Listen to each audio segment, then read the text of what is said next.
I ride for Swever BMX and Intense Tires. I ride a Sputnik Skyline frame.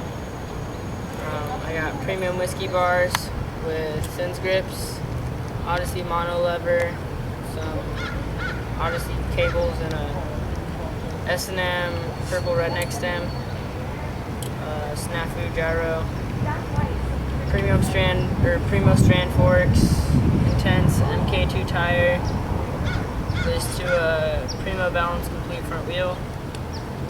I got more Odyssey cables. I got profile cranks, some Wellgo magnesium pedals with a Sins 28 tooth sprocket and a Shadow V2 chain that I've had for like 2 years. I got some random C-post clamp I found.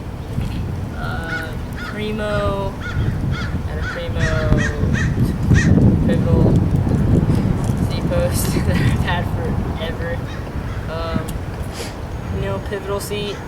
It's like in between fat and skinny. It's perfect. I got some Odyssey Evo 2 Purple Rain brake arms. And then I got an Intense Hustler tire with a Madera left-hand drive placed to a hazard light. And that's about it.